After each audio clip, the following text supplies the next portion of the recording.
আমার প্রিয় ছাত্রছাত্রীরা, আজ আমি তোমাদের ক্লাস 5-এর গণিত ক্লাস করাবো। ক্লাস 5-এর গণিত বইয়ের পৃষ্ঠা নাম্বার 128। আমরা প্রতিটা অঙ্ক ধরে ধরে সমাধান করব। তোমরা অবশ্যই তোমাদের সামনে বইটা খুলে রাখবে, তাহলে তোমাদের বোঝার জন্য অনেক সুবিধা হবে। দেখো পেজ নাম্বার 128, পেজ নাম্বার 128। এখন আমরা অঙ্ক শুরু করার আগে আমরা কিছু সূত্রের সাথে পরিচয় লাভ করব, কিছু সূত্রের সাথে আমরা পরিচিত হব। দেখো কিছু সূত্র, এখানে কি সূত্র দেওয়া রয়েছে আমি সূত্রগুলো লিখে দেব। তার আগে আমরা কিছু ছবির সাথে পরিচয় লাভ করে নিই। দেখো, এমন ছবি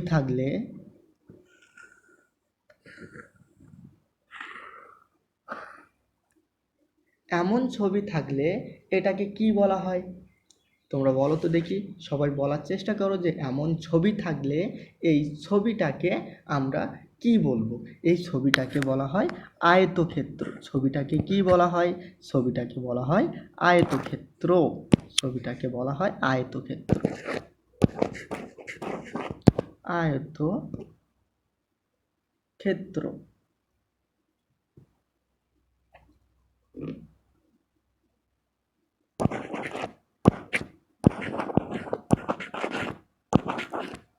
আয়তক্ষেত্র, ছবিটাকে কি বলা হয়? আয়তক্ষেত্র।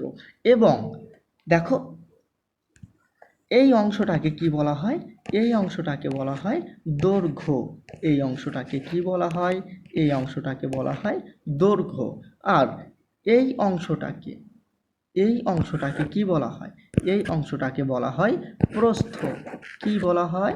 প্রস্থ বলা হয়।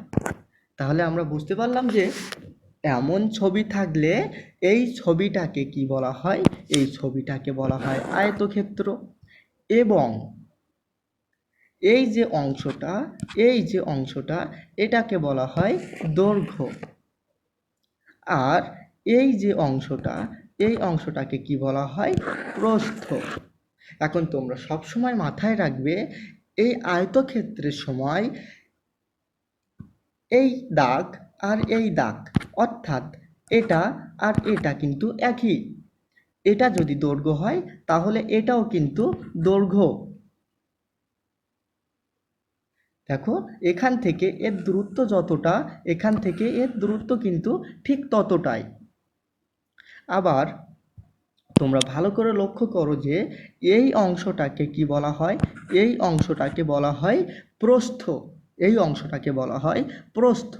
তাহলে ওর বিপরীত সাইডে এই অংশটাকে কি বলা হবে? এটাও প্রস্থ, এটাও প্রস্থ। এখান থেকে এর দূরত্ব যতটা, এখান থেকে কিন্তু এর দূরত্ব ততটাই। তোমরা বুঝতে পেরেছো? দেখো আমি আবার বলছি, এমন চিত্র থাকলে এই চিত্রটাকে বলা হয় আয়তক্ষেত্র।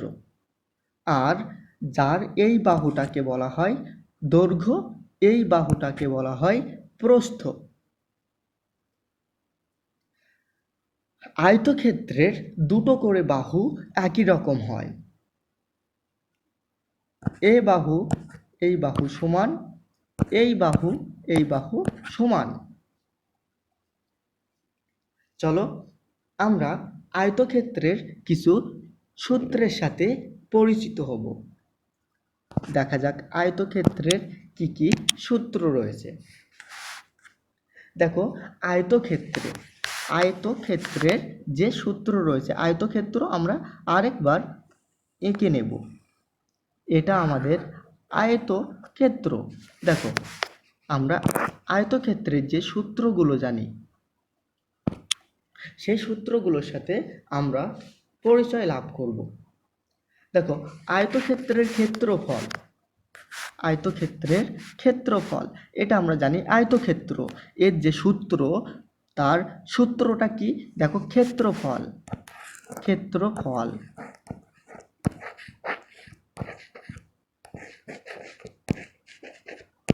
ক্ষেত্রফল ইজিক্যাল টু কি? দেখো, ক্ষেত্রফল ইজিক্যাল টু দৈর্ঘ্য। ক্ষেত্রফল ইজিক্যাল টু দৈর্ঘ্য ইন্টু প্রস্থ।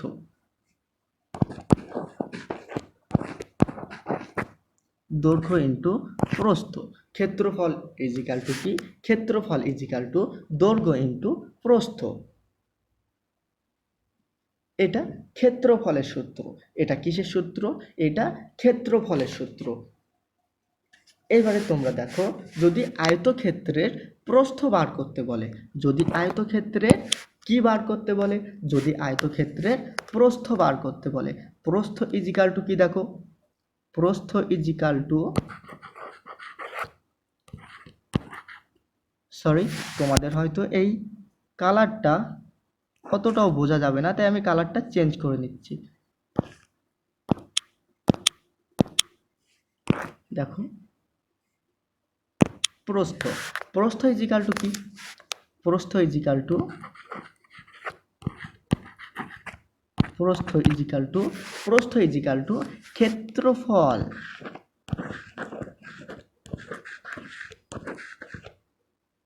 ক্ষেত্রফল ভাগ দৈর্ঘ্য। ক্ষেত্রফল ভাগ দৈর্ঘ্য। বোঝাতে পারলাম? এটা হলো প্রস্থের সূত্র। এটা কিসের সূত্র? এটা হলো প্রস্থ সূত্র। এবারে অনুরূপভাবে আমরা যদি দৈর্ঘ্যের সূত্র বার করতে যাই, তাহলে দেখো, দৈর্ঘ্যের সূত্রটা কি দেওয়া রয়েছে? আমরা লিখছি দৈর্ঘ্যের সূত্র। দৈর্ঘ্য, দৈর্ঘ্য ইজিক্যাল টু কি? দৈর্ঘ্য, দৈর্ঘ্য ইজিক্যাল টু,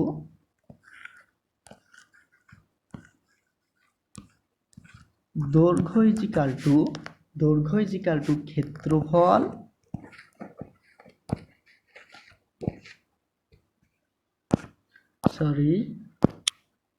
ক্ষেত্রফল ভাগ প্রস্থ। ক্ষেত্রফল ভাগ প্রস্থ। তাহলে তোমরা এই সূত্র তিনটে ভালোভাবে বুঝতে পারলে? সূত্র তিনটে ভালোভাবে বুঝে নিয়েছো অবশ্যই। দেখো, আমি আবার প্রথম সূত্রে ফিরে যাচ্ছি। প্রথম সূত্রে আমরা কি কি বলে দিয়েছিলাম? ক্ষেত্রফল বলে দিয়েছিলাম। ক্ষেত্রফল ইজিক্যাল টু কি? ক্ষেত্রফল ইজিক্যাল টু দৈর্ঘ্য ইন্টু প্রস্থ। ক্ষেত্রফল ইজিক্যাল টু দৈর্ঘ্য ইন্টু প্রস্থ। আর প্রস্থ ইজিক্যাল টু কি? প্রস্থ ইজিক্যাল টু ক্ষেত্রফল ভাগ দৈর্ঘ্য। ক্ষেত্রফল ভাগ দৈর্ঘ্য। দেখো, তারপরে আরেকটা সূত্র রয়েছে। কি সূত্র? সে সূত্রটা হলো দৈর্ঘ্য। দৈর্ঘ্য ইজিক্যাল টু কি? দৈর্ঘ্য ইজিক্যাল টু ক্ষেত্রফল ভাগ প্রস্থ। এবারে আমরা দেখব বর্গক্ষেত্র। আমরা এর আগে আয়তক্ষেত্র দেখেছি, এবারে দেখব বর্গক্ষেত্র। দেখো, আমি বর্গক্ষেত্রের যে চিত্র সেটা অঙ্কন করছি।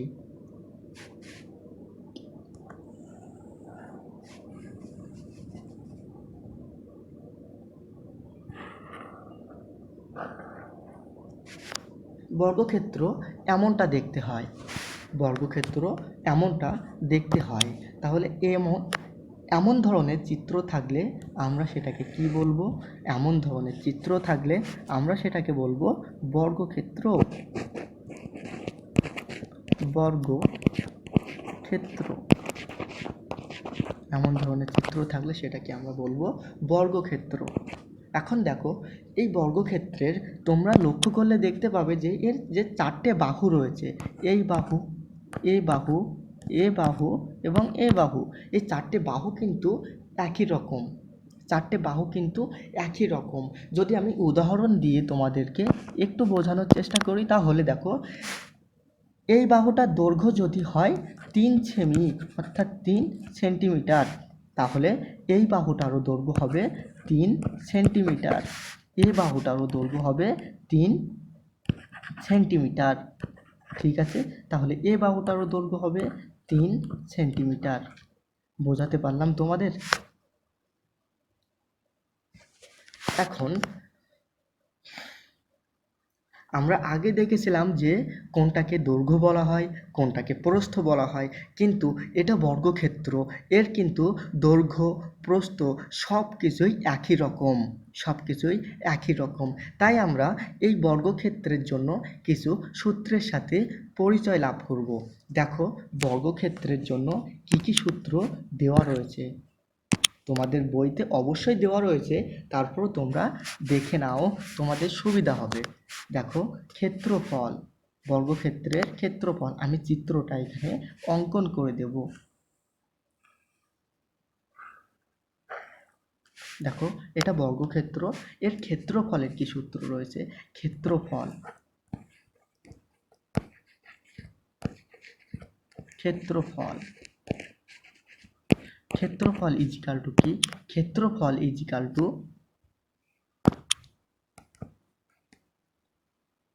দাঁড়াও, ক্ষেত্রফল, ক্ষেত্রফল ইজিক্যাল টু কি? ক্ষেত্রফল ইজিক্যাল টু বাহুর দৈর্ঘ্য ইন্টু বাহুর দৈর্ঘ্য। দেখো আমি লিখে দিচ্ছি, বাহুর দৈর্ঘ্য,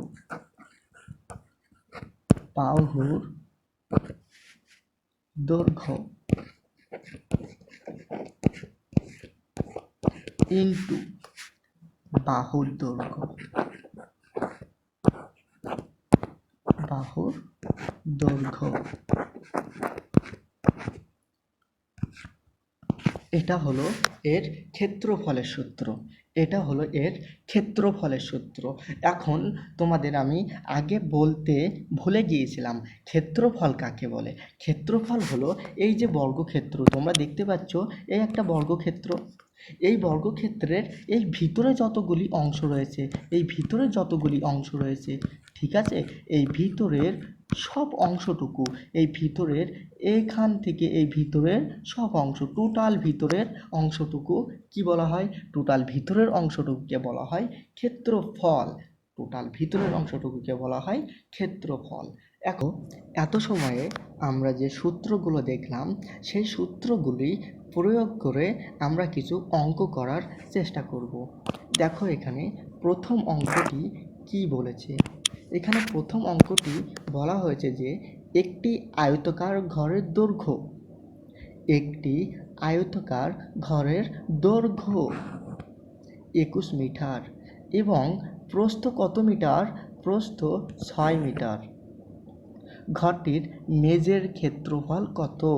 ঘরটির মেঝের ক্ষেত্রফল কত? দেখো তোমাদের সব সময় দুটো জিনিসের ওপরে ভালো করে নজর রাখতে হবে। দেখো দৈর্ঘ্য কত বলে দিয়েছে? দৈর্ঘ্য বলেছে 21 মিটার এবং প্রস্থ কত বলে দিয়েছে? প্রস্থ বলেছে 6 মিটার এবং কি বলেছে? আয়তাকার ঘরের দৈর্ঘ্য, অর্থাৎ যে চিত্রটা হবে সেটা হবে আয়তাকার চিত্র, আয়তাকার চিত্র। দেখো আমরা যদি অঙ্কটা সমাধান করতে যাই, যদি আমরা এখন অঙ্কটা সমাধান করতে যাই, দেখো আয়তাকার চিত্র, মনে করো এমন একটা আয়তাকার চিত্র, এটার দৈর্ঘ্য কত বলে দিয়েছে? দৈর্ঘ্য বলেছে 21 মিটার, দৈর্ঘ্য বলেছে 21 মিটার। প্রস্থ কত বলেছে? প্রস্থ বলেছে 6 মিটার।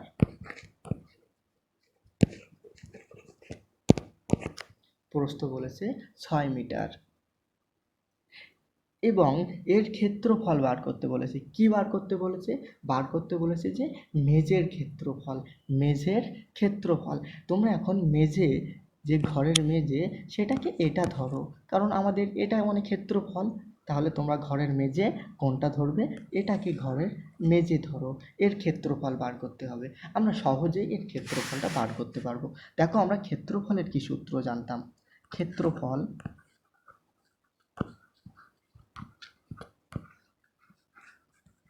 ক্ষেত্রফল ইজিক্যাল টু দৈর্ঘ্য ইন্টু প্রস্থ, দৈর্ঘ্য ইন্টু প্রস্থ। এখন তোমরা দেখো, এটাই তো আমরা সূত্র জানতাম যে ক্ষেত্রফল ইজিক্যাল টু দৈর্ঘ্য ইন্টু প্রস্থ। এখন আমরা দেখো অঙ্কে যা দেওয়া আছে আমরা সেটা শুধু সূত্রে বসিয়ে দেব। অঙ্কে যেটাই দেওয়া রয়েছে সেটা শুধু সূত্রে বসিয়ে দেব। দেখো দৈর্ঘ্য, এটা কি দৈর্ঘ্য কত দেওয়া রয়েছে? 21 ইন্টু প্রস্থ কত দেওয়া রয়েছে? দেখো প্রস্থ কত দেওয়া রয়েছে? প্রস্থ দেওয়া রয়েছে 6। তাহলে আমরা যদি গুণ করলে আমাদের উত্তর কত হবে? তোমরা যদি এভাবে গুণ করতে পারো, যারা পারো তারা করে নেবে, আর যারা এভাবে গুণ করতে পারো না তারা কিভাবে করবে সেটাও আমি দেখিয়ে দেব। দেখো আমরা আগে উত্তরটা বার করে নেই। কি হবে উত্তরটা? 6 আর 1 6, আর 6 আর 2 6 2 12। তাহলে কত হবে? 126 মিটার। 126 মিটার। তাহলে তোমরা বুঝতে পেরেছো যে অঙ্কগুলো কিভাবে করতে হবে। এখন দেখো এই যে গুণ, এই গুণটা যদি তোমরা এভাবে না করতে পারো তোমরা কিভাবে করবে? দেখো গুণটা তোমরা কিভাবে করবে। যদি অমন গুণ দেওয়া থাকে তাহলে 21 কত দিয়ে গুণ? গুণটা হলো 6 দিয়ে গুণ। এই গুণ করার সময় কিভাবে গুণ করতে হয়? এই সংখ্যাটাকে প্রথমে এটার সাথে, তাহলে এই সংখ্যাটাকে প্রথমে 1-এর সাথে গুণ করলে কত হবে? 6 1 6।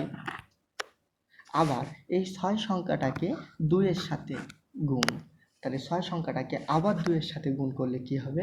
6 আর 2 6 2 12, 6 2 12। তাহলে কত হলো? 126। কত হলো? 126। দেখো আমাদের এই সাইডে উত্তর সেটাই বেরিয়েছিল, 126। দেখো এই সাইডে আমাদের উত্তর সেটাই বেরিয়েছিল, 126। দেখো আমাদের দ্বিতীয় অঙ্কটা কি বলেছে।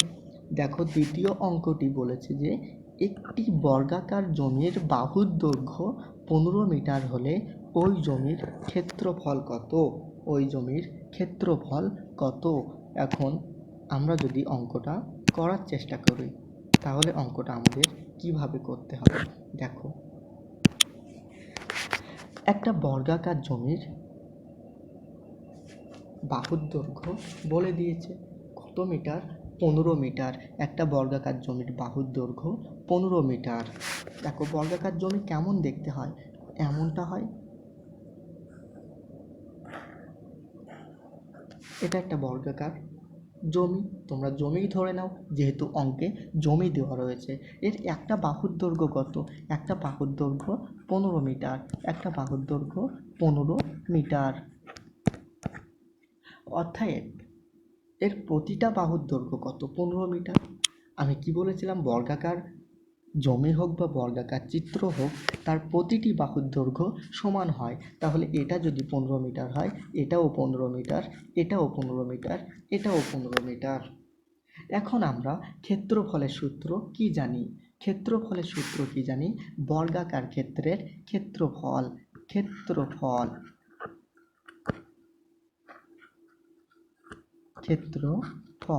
ক্ষেত্রফল ইকুয়াল টু কি? বাহুর দৈর্ঘ্য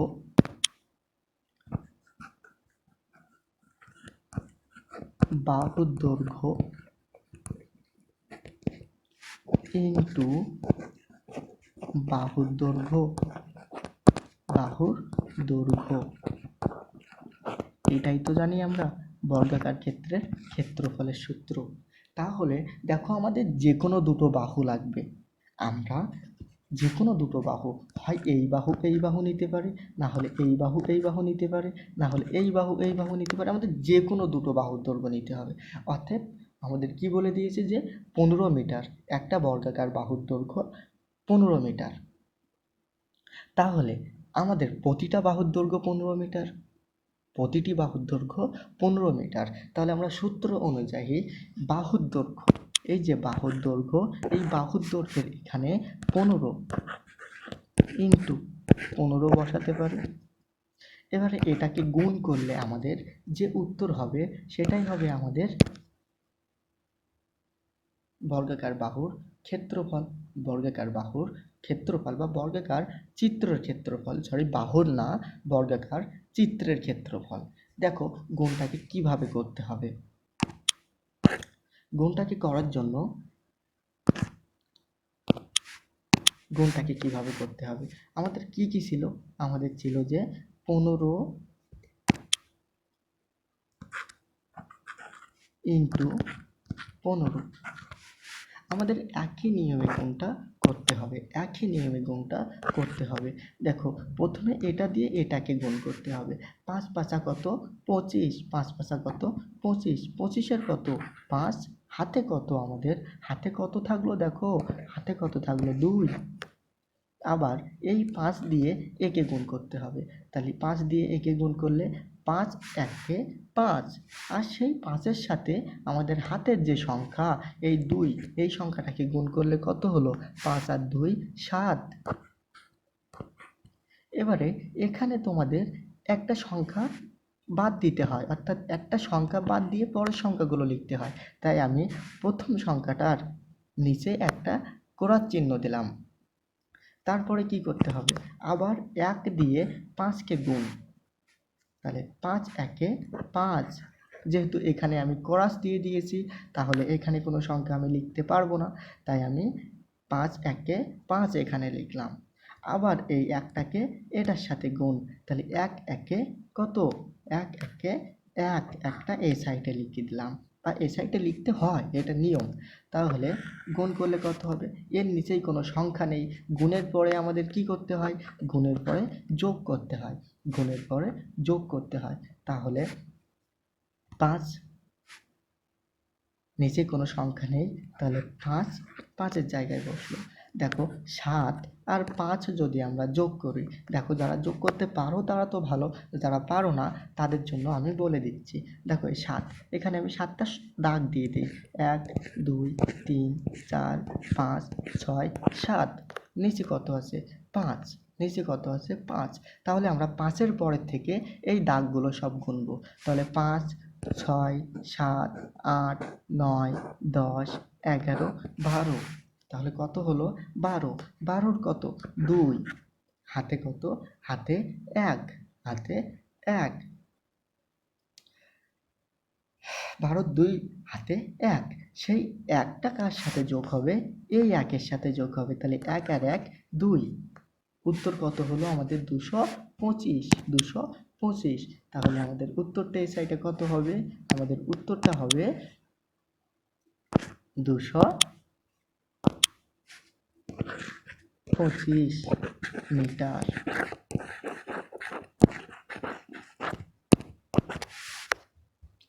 নিশ্চয়ই তোমরা বুঝতে পেরেছো।